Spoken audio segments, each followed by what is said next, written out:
Programa Novo Alvorecer, trazendo boas novas para você. Uma realização Assembleia de Deus de Caratinga. Olá, povo de Deus, a paz de Cristo seja com você. Esse é o seu programa Novo Alvorecer, chegando mais uma vez, uma realização da Igreja Assembleia de Deus, Templo Central em Caratinga, Minas Gerais.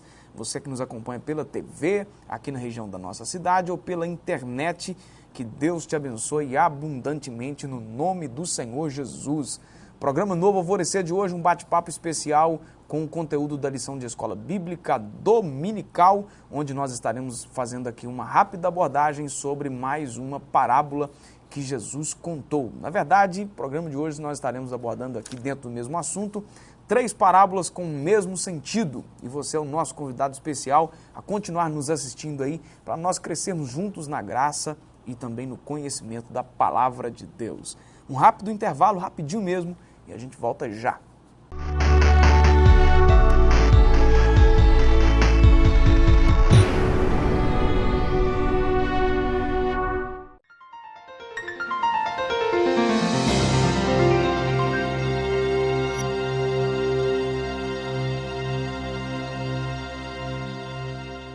Continuando o programa Novo Alvorecer de hoje, comigo aqui no estúdio, Joás. Bem-vindo, Joás, Deus te abençoe. E também o pastor Odair José, Deus te abençoe. Mais uma vez a nossa gratidão aí.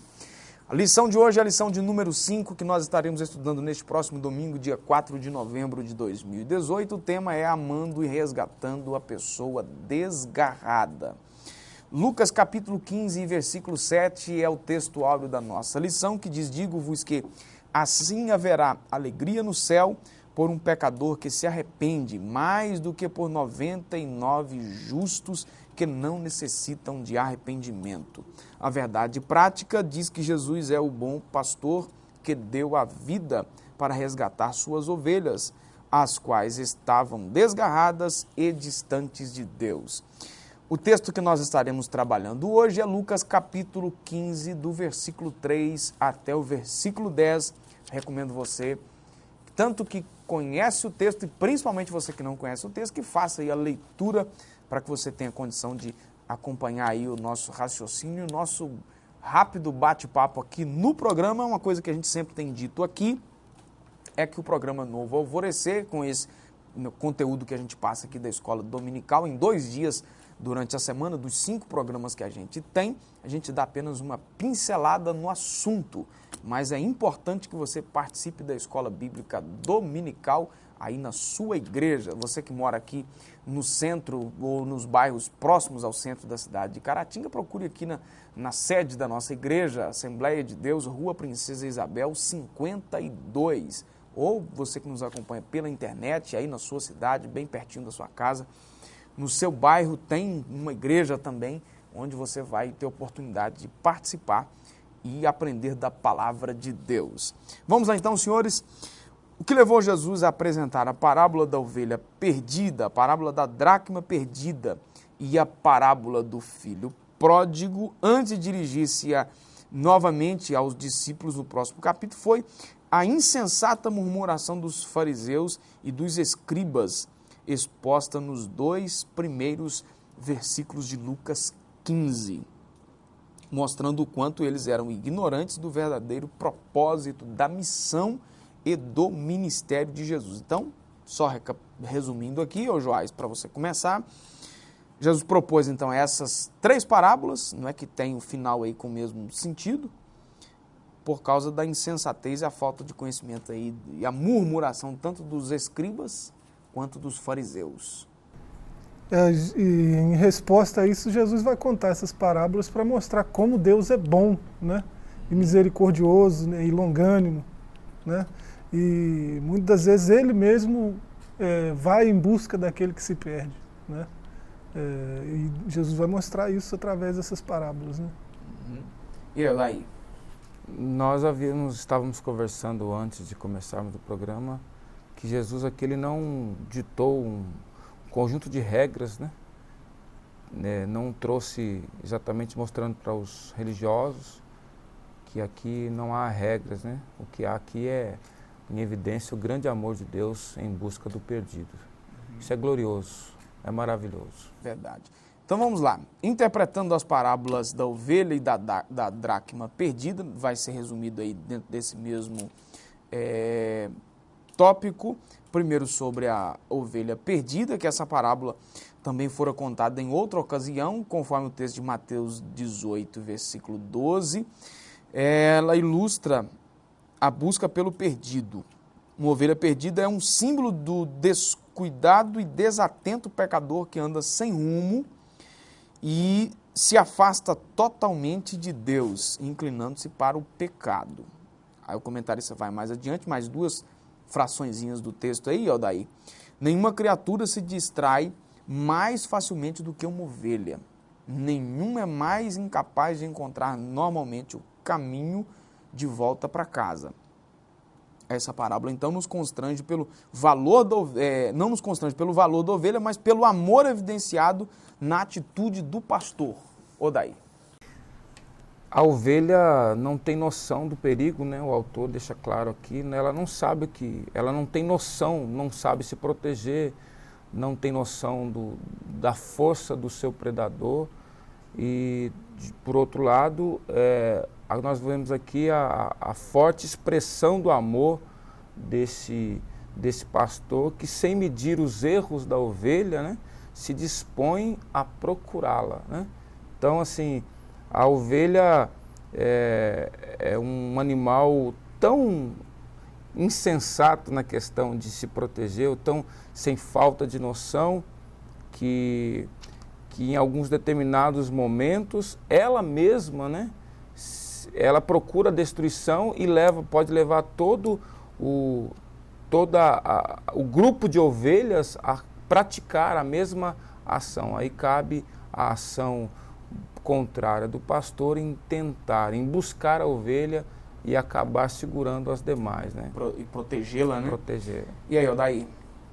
Ô, Joás? Eu acho interessante o comentarista, ele frisa dois problemas aí, né, que a ovelha tem, que é de se distrair muito fácil, né, e um senso de direção precário, né.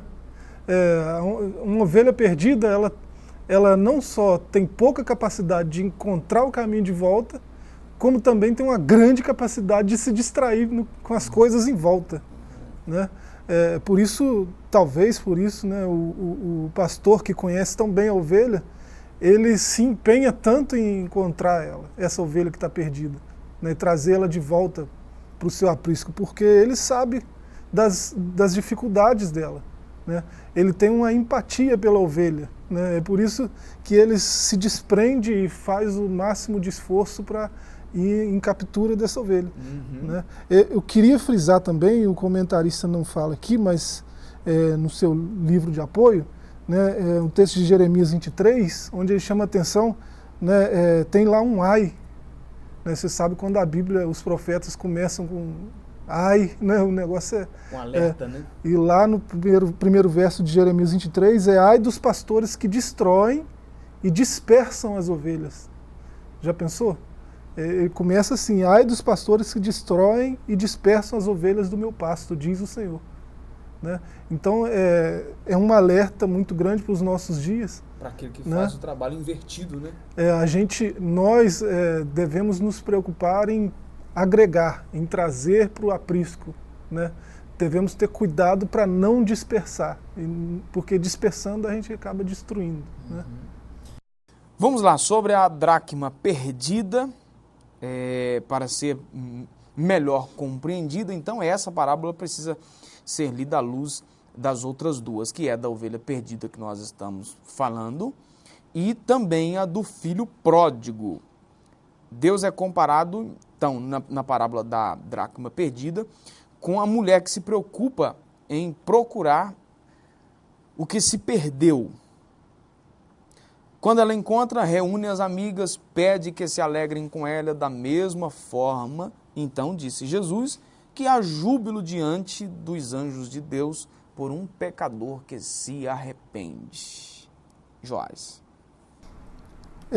Aqui vai mostrar, parece que o mesmo empenho, né? O fundo cultural aí é bem forte, né? senhora que perdeu uma das 10 moedas, né? Essas moedas são essenciais para a sobrevivência dela até. Né? É uma espécie de garantia que alguém deixava, de uma espécie de um fundo de garantia, digamos assim. Né? Se acontecer, quem cuida dela vai ficar ausente por um tempo. Então ele deixa uma reserva para ela. Né? Para que, acontecendo qualquer coisa, alguma circunstância, né, contrária, ela tem como se apoiar, ela tem essas 10 dracmas, né, ela tem onde se sustentar. Né, e ela perdeu um, né, dos 10 ela perdeu um, então a situação... 10% de perda, né? Naquele contexto era preocupante, então ela se empenha ao máximo e faz tudo que pode para encontrar essa dracma. Daí. É interessante que, falando de cultura, Joás disse aqui, nessas casas normalmente não havia, não se encontrava nela janela, né? Então, por isso que ela acende a lâmpada e sai a varrer, exatamente por causa da deficiência na iluminação. E essa questão aqui, nós podemos assim ilustrar aplicando, né, de forma mais atual. Muitas vezes o sujeito não precisa estar, para ele estar em trevas, né, ou ele para encontrar-se em trevas, ele não precisa, isso é bem complexo, a gente falar isso para o público, mas assim, às vezes o sujeito se perde sem sair da igreja, ele está dentro da igreja, mas está em... Perde dentro da própria casa. Sim, né? Está em sombras espirituais, né, está sombrio, ele está ainda... a sua visão obscura e ele está tão afligido por problemas que ele acaba se perdendo dentro da própria igreja, e isso é complicado. Mas mesmo para esses, né, a parábola Jesus está contando que mesmo para esses o Deus Todo-Poderoso está procurando diligentemente até achar. Que é resgatá-lo, né? Tá certo, a gente vai dar uma pausa aqui no programa Novo Alvorecer, você de casa não saia daí, a gente volta em instantes.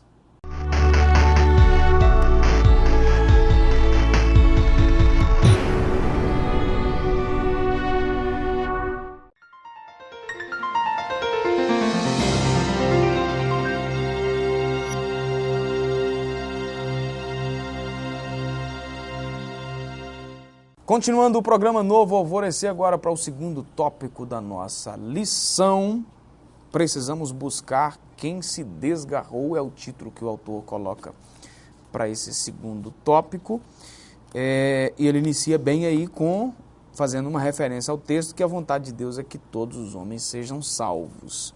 Nessa condição então de perdidos, todas as pessoas precisam de salvação, é o que Paulo disse em Romanos capítulo 3 e o versículo 23, e o Senhor está disposto a salvá-las.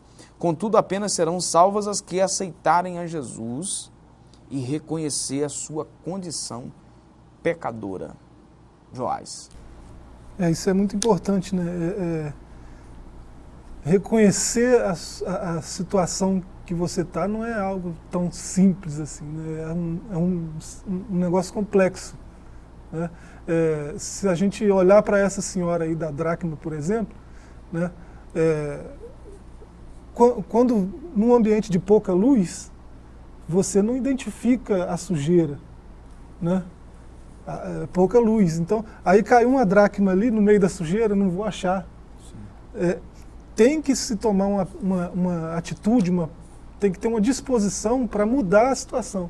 Né? Acende a lâmpada, tira a sujeira, aí encontra... Devido a pessoas que não estão familiarizadas com esses termos, a dracma aí seria o quê? É uma parte de um salário diário, né? Então é uma moeda, né? Uma moeda. Como se fosse um salário, né? De um dia de serviço. Né? Exatamente. E aí, Daí?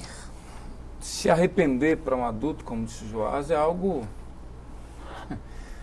muito, muito delicado, muito complicado, e como homem fica pior ainda, né? Para reconhecer as falhas, onde errou e tal. E aí a questão é que o sujeito às vezes reconhece isso, e o texto aqui é claro, e dizer que a mulher aqui Deus está sendo representado pela mulher, né? E a questão é o seguinte, porque o sujeito não tem que procurar resolver as suas próprias questões, né? A atitude dele é se arrepender, mas deixar que Deus faça a obra completa na vida dele, né? Porque senão ele vai continuar, a parábola do filho pródigo, na hora dele voltar para casa, na hora que acaba o dinheiro, ele aí, não, peraí, eu tenho força, eu tenho inteligência, eu vou trabalhar. E aí ele afunda mais ainda na situação que ele estava, né? Ele vai cuidar de porcos, que para a cultura de um judeu era a pior humilhação de todas. Então, o sujeito não pode procurar em si próprio solucionar o problema chamado pecado, que nenhum homem, né, por mais boas obras e boas intenções, ele não vai conseguir. Tem um filósofo cristão, né, Francis Schaeffer, ele diz que um homem tentando ter paz com Deus, tentando se achegar a Deus por conta própria, pelos próprios esforços, é como um homem tentando chegar à lua por uma corda de areia. Ele faz essa comparação. Você imagina como que é fácil, né? Muito fácil. Sim. Jesus é um bom pastor que está sempre em ação. Incansável em sua tarefa, Cristo, como pastor, conduz suas ovelhas. É o que está em João capítulo 10, versículo 4. E ele assim o faz por conhecê-las. O Senhor não pastoreia apenas, mas ele também guia e conduz suas ovelhas mediante o seu exemplo. Odaí, vamos começar com você. Mas, o que dizer de Jesus, né, do Senhor Jesus, né? Eu sou o bom pastor da vida pelas ovelhas. Eu não sou um mercenário que trabalha apenas por interesse, né? E a história conta que esses mercenários, eles eram contratados, né, para ficar cuidando das ovelhas, né, na falta de condição física do pastor, porque o pastor não tira férias, o pastor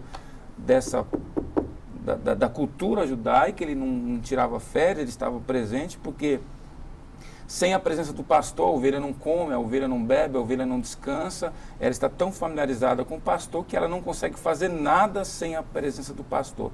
Na ausência dele, ele pagava alguém. Mas esse mercenário, esse pastor que trabalha apenas por finança, quando ele via o predador, ele fugia.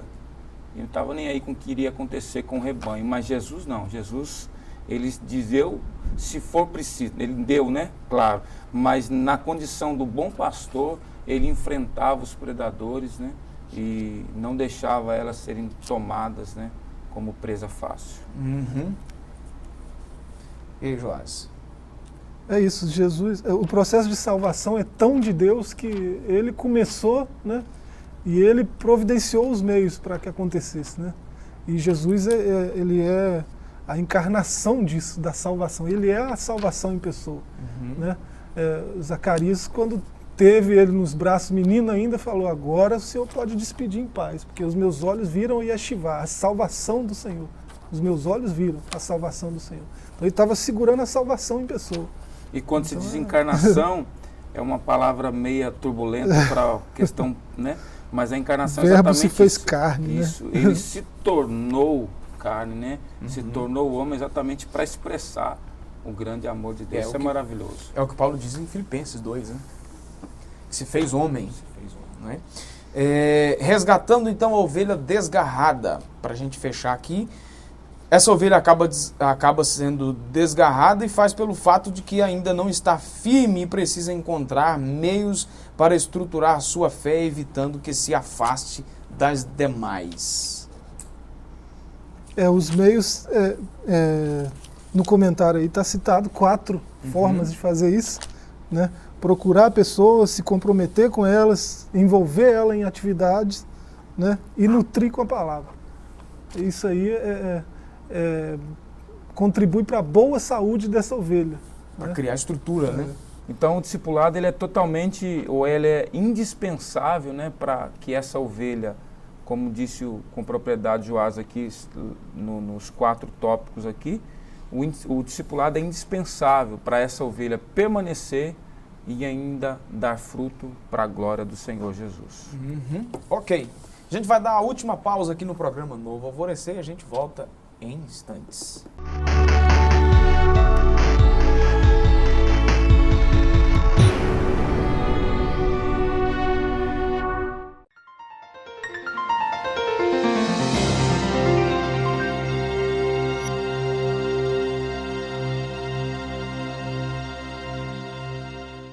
Continuando o programa Novo Alvorecer para o último bloco do nosso programa e o terceiro tópico da nossa lição aqui.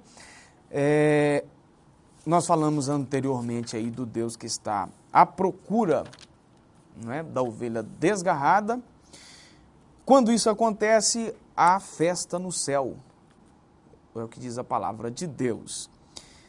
Jesus não se preocupa em dizer o porquê da ovelha ter se perdido.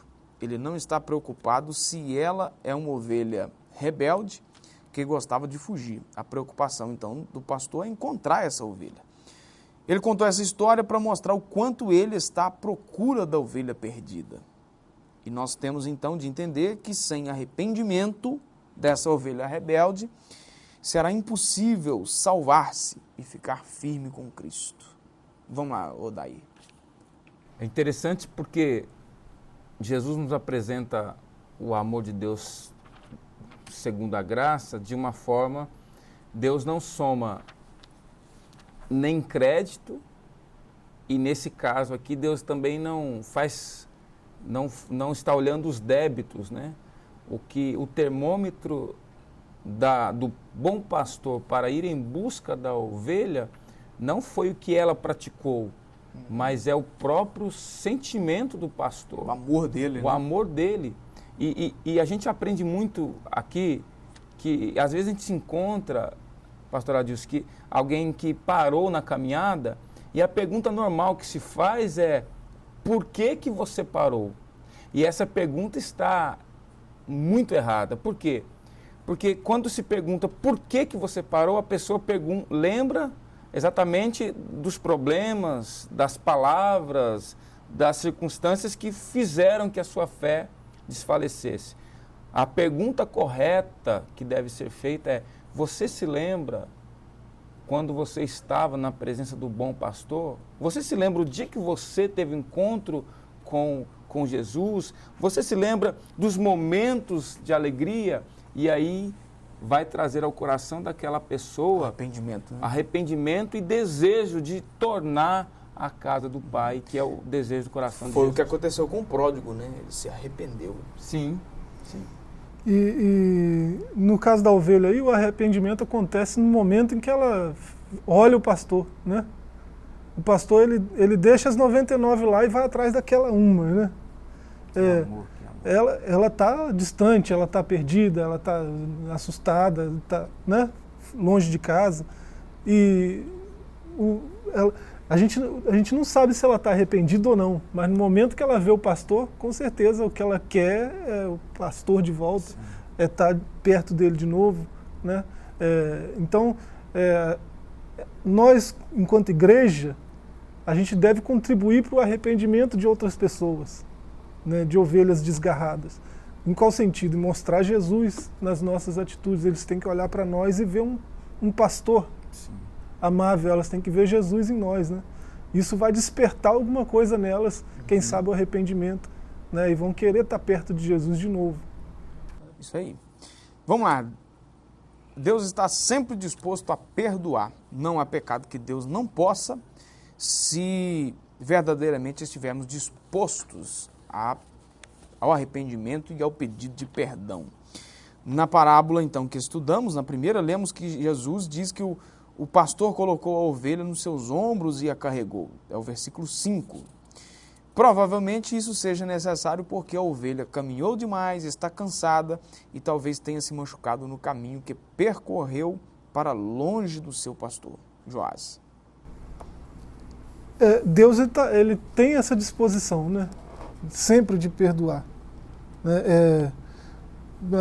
Olhando para essa ovelha, ela já é a 10ª vez que ela fugiu, já é a 20ª, né? Ela é uma ovelha fujona já de costume, o pastor não vai mais querer ela de volta. Não, ele está sempre pronto a perdoar, né? Ele não pergunta quantas vezes ela já fugiu, né? Ele não faz esse tipo de questionamento, mas eu vou de novo atrás. Não, ele quer a ovelha perto dele, né? É isso. O perdão, o primeiro ato dele é o perdão. Antes de ir buscar essa ovelha de volta, ele já perdoou ela. Ela já está perdoada. Fazendo um paralelo da ovelha com o filho pródigo, que é o mesmo assunto, imagine o filho pródigo voltando para casa e se fosse um pai moralista, pois é, rapazinho, eu sabia que você ia voltar, estava te esperando, e aquele sermão. Mas o texto deixa claro que o pai não fez conta das atitudes do filho, como também o pastor não faz conta da atitude da ovelha. E os dois, tanto o pai como o pastor, correm, né, de encontro ao filho e à ovelha. Então, essa disposição de Deus, voltando a dizer, ela não está por causa da atitude favorável ou desfavorável, é o seu próprio amor. Ele perdoa antes de mais nada, ele já perdoa. Faz parte do próprio caráter dele, né? Glória a Deus. Né? Para fecharmos aqui então, Odair, a alegria da salvação. Se por um lado o pecador encontra paz na salvação, também um fato de que ele torna-se uma pessoa feliz. Salmo 51:12. Ao terminar de contar cada uma das suas parábolas, ou dessas parábolas que estudamos, Jesus disse que da mesma forma, Lucas 15, versículo 10, há alegria diante dos anjos de Deus por um pecador que se arrepende. Foi o texto que eu já li lá atrás, não é? E aí? Imagine só, essa aqui é algo sensacional. Não está aqui claro a alegria é algo claro, evidente aqui. Mas alegria por quem? A alegria por quem a única coisa favorável dessa pessoa foi se arrepender. O perdão de Deus fez com que todo o seu passado fosse limpo e agora, olha, agora nasceu de novo. Agora é uma nova pessoa. Começando do zero. Começou do zero, zerou. Então, assim, isso aqui é algo que emociona e nos contagia, nos faz ter mais graça para continuar falando desse amor, porque aqui a alegria é por pessoas que não merecem. A alegria no céu é por pessoas que, como nós, o que nós fizemos para merecer ou fazer com que houvesse festa no céu quando nós nos arrependemos. Então isso é algo glorioso que nos motiva a falar do amor desse Deus tão maravilhoso. Para fechar, Joás. Tem um texto que diz que grandes coisas fez o Senhor por nós, por isso estamos alegres, né? E Deus, das grandes coisas que Ele fez, a maior foi a salvação, né?